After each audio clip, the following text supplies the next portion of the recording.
Hello everyone, my name is Sundas Bibi and I'm one of the health and social care lecturer at Scholar School System. I'm lead for module Healthy Aging and the module code for Healthy Aging is SHN7083. You can find my email address as given below in the slide sundas@scholarschool.ac.uk. So the purpose of today's video is that we will provide you information on what are the learning outcomes of this module, how to access this module on Moodle, which learning material is in this module, which key topics we are going to cover in this module, what teaching and learning strategies will be employed, what are the assignments which you have to do for this module, and what is the marking criteria about those assignments.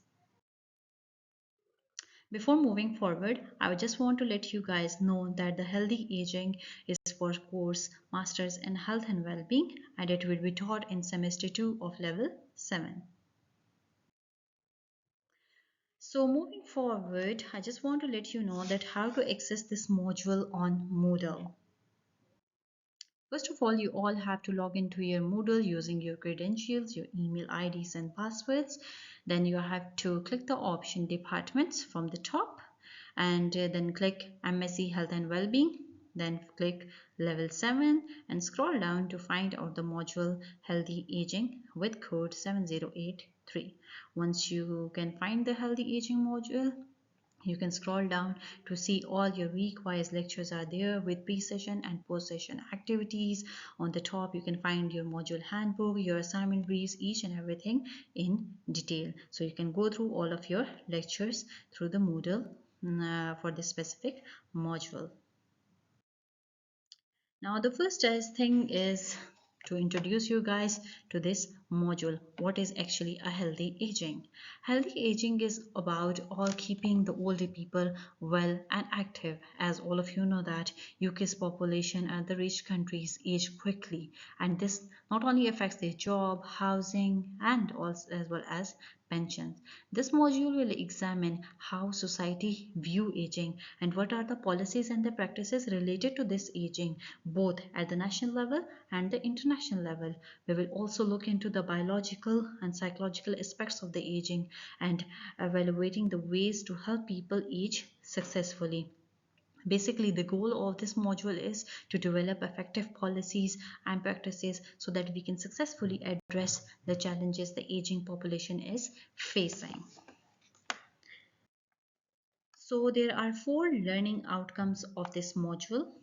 First of all is to evaluate how different cultures and societies view aging and how they can create the policies and practices, especially considering diversity and disabilities.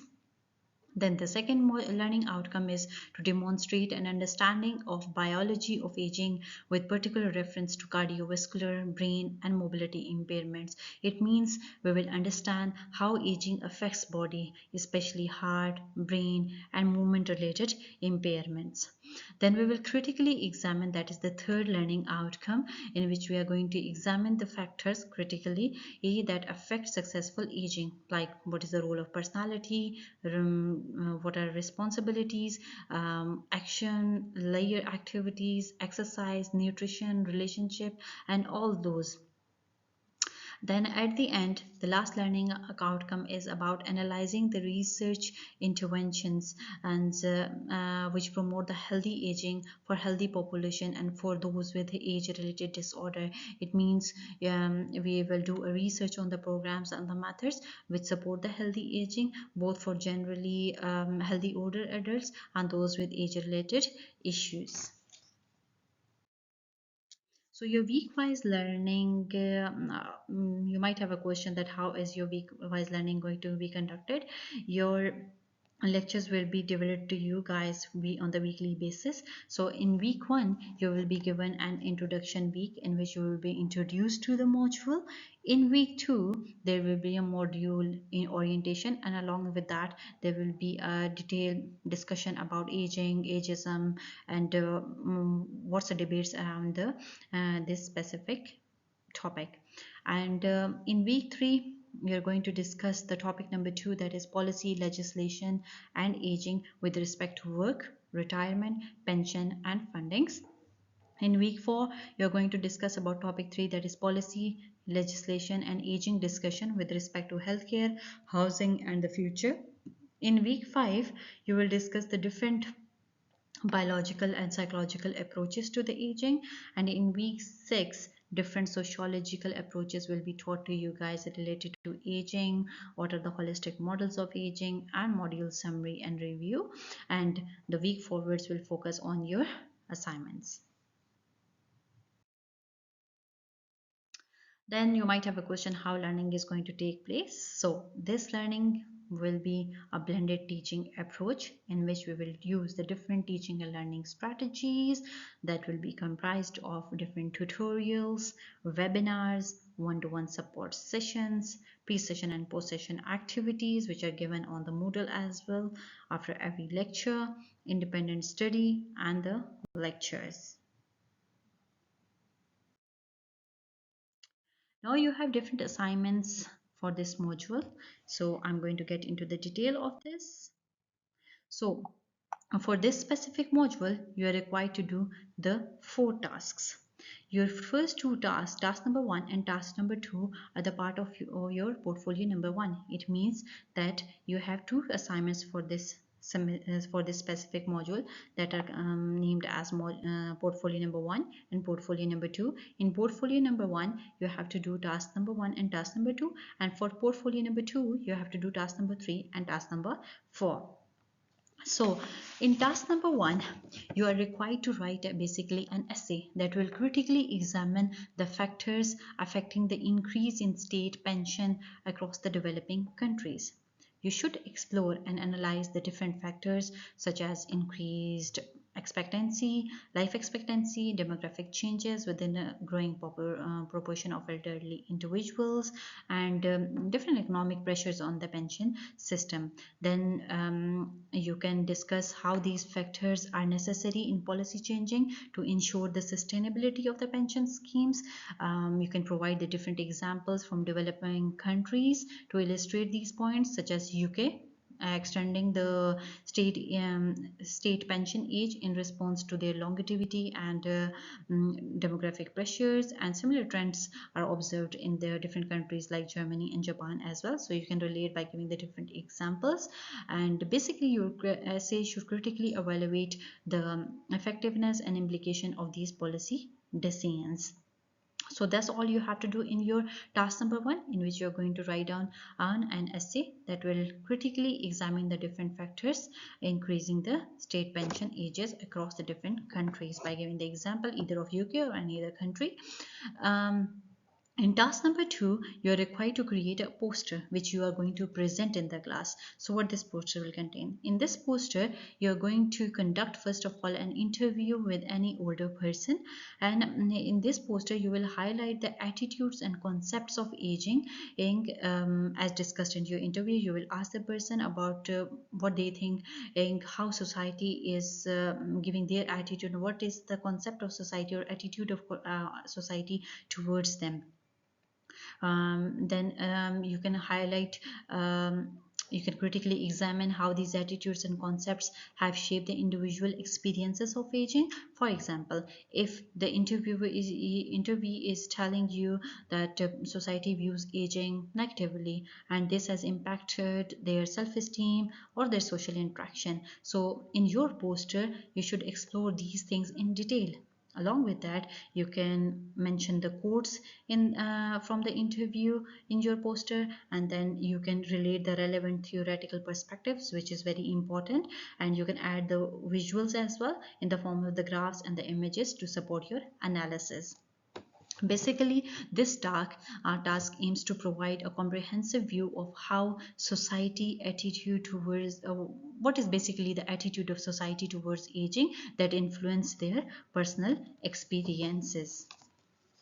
So that's all you have to do in the task number 1 and task number 2. And in this task number 1 and task number 2, will make up your portfolio number 1. First of all, you have to write an essay that will be comprised of task number 1. Once you are done with that, you have to create a poster, and at the end of the task number 1 on the same document you have to post your poster, and after delivering the presentation then you can post it, and then your portfolio is ready. Now is your task number 3 and 4 that will comprise of your second assignment, that is portfolio number 2. So you might have a question what you have to do in task number 3. So in task number 3 you need to evaluate any policy related to health and social care for older people. So your evaluation should focus on three different aspects.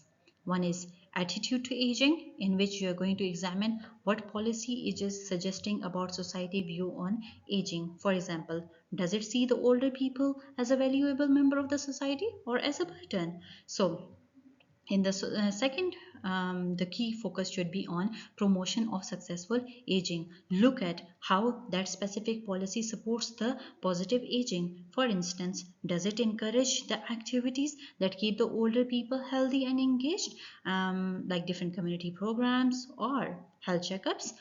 Then the third focus should be on personalization and dignity. It means you have to assess how this specific policy respects and addresses the individual needs for older people, especially like let's say those with the dementia and brain disorders. So you have to explain, does that specific policy offers the personalized care plan that maintain their dignity and independence or not? You can say, for example, if you are creating a policy on dementia care, you might analyze how it ensures that the patients are treated with respect and how it incorporates the activities to keep them active and healthy, and what attitudes towards the dementia it reflects.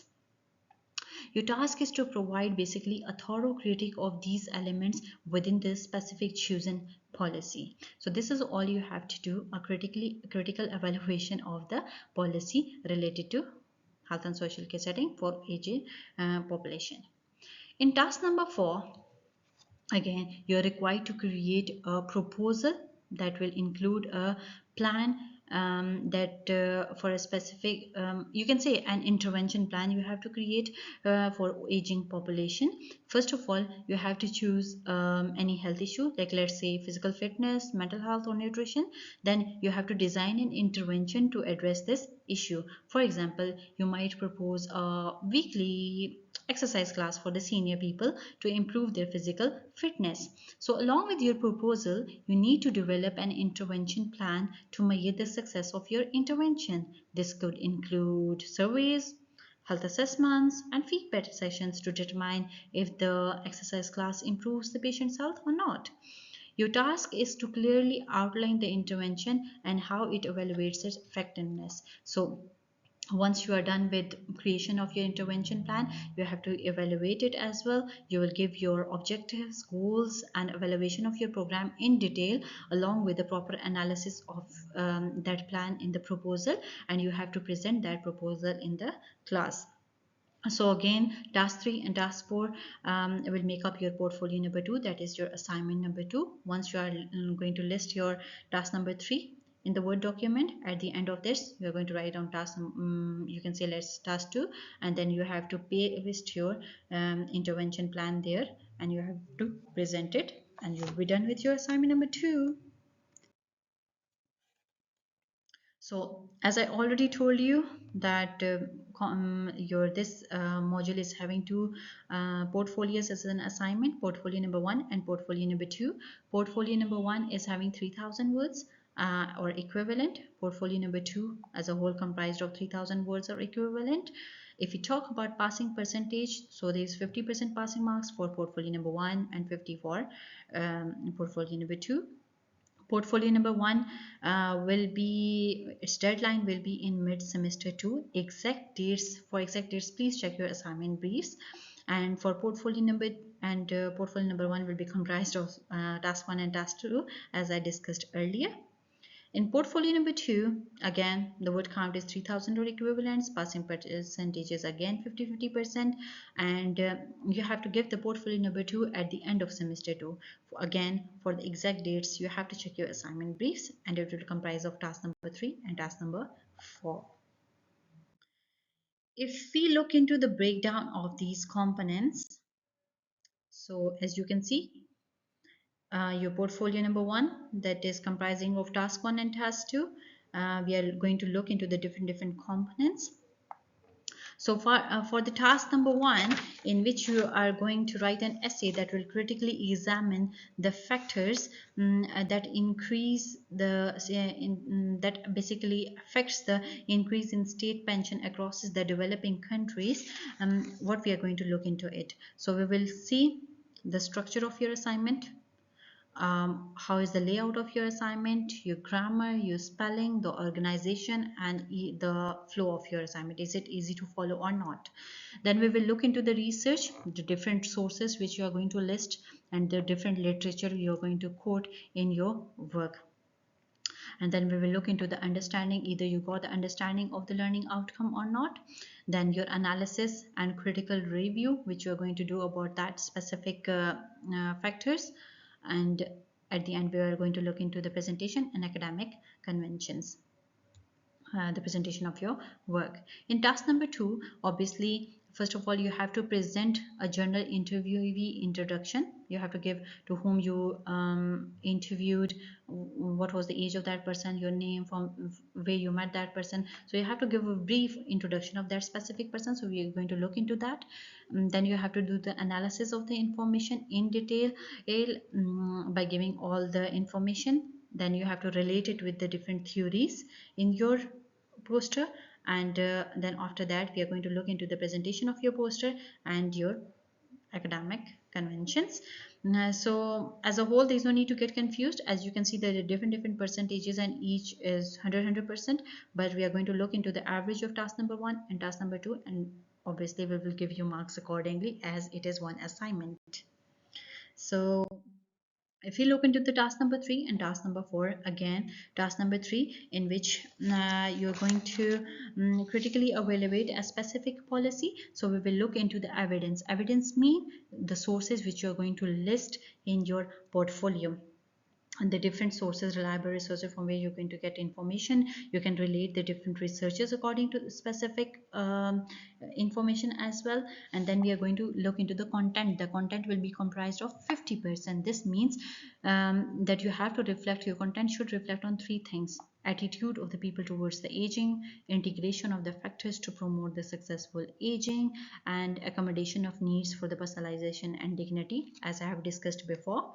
And then we will look into critical interpretation, that is comprised of 30% marks. So in critical interpretation, obviously how you are critically analyzing that specific policy, we are going to look into that. So that is again making up 100, but there's no need to worry about that. We will take the average of both of the tasks. So task number four, in which you are required to create a intervention plan, and you have to evaluate that intervention plan as well. So we are going to first look into the rationale behind choosing that intervention plan. Rationale means the reason behind choosing that specific plan. So you have to give a brief justification for the intervention plan. Then we are going to look into your intervention plan, which specific health issue you have chosen, how you have created your plan, either the aims, objectives, and goals are there or not, how you are going to analyze that plan. So your evaluation, we are going to look into that. Then again, user supporting evidence. Are you going to are you adding a specific literature from the reliable resources in that or not? So we are going to look into that. And then at the end we will look into the structure and style, spellings, grammars, and your referencing as well. So again, both of the tasks are 100%, so there's no need to worry about, as it is one assignment. So we will take average out of that. So that's all about assessments. Once again, I am repeating, you have to do two portfolios for this healthy aging module. Portfolio number one is having task number one and task number two, and portfolio number two is having task number three and task number four. For portfolio number one, the task number two is going to be a poster which you are going to present, and for portfolio number two, there's a task number four in which you're going to create an intervention plan, and again you have to present that as well. So that's all about assessments. So if we talk about submissions and marking, so you can see the full marking criteria in detail in your module handbooks. If we talk about submission time, so once you will get your exact dates from your assignment briefs, then you have to submit that specific assignment by 12 p.m. on that specific submission day. If we talk about late submissions, so if your assignment is late for from starting to day number 5. So your marks, 5 marks will be deducted for every 24 hours. Okay, so late submission, if there are more than 5 days, then it will be not be marked. And if your work is plagiarized and conclusion means if your work is plagiarism means if your work is copied from the different sources, and collusion means if you have copied someone else's work. So both of them are academic misconduct cases. In this case, you're going to fail the assignment. So reading resources. So here I have given the different list of the articles which are about healthy aging. You can find the information from these articles. These will help you in making up your assignments, your portfolios, and you can find a list of the resources from the module handbook as well, because here I have just given you the few articles here on the slide. Along with the reading resources, essential library resources. So I will recommend you guys to log into your Moodle either, or if we have given you the links of the library as well in the slide too, so you can easily go on to the link of the library. You can find the different resources there. We have books related to your module, online different resources, guides, tutorials, different research articles, journals related to the topic. You can find all this information from there. It will be very easy for you to understand each and every topic by going through these articles and library resources, and it will be easier for you to make up your portfolio. That's all about the introduction video. Thank you so much for listening. If you got any questions, you can ask your designated tutors. Thank you. Bye bye.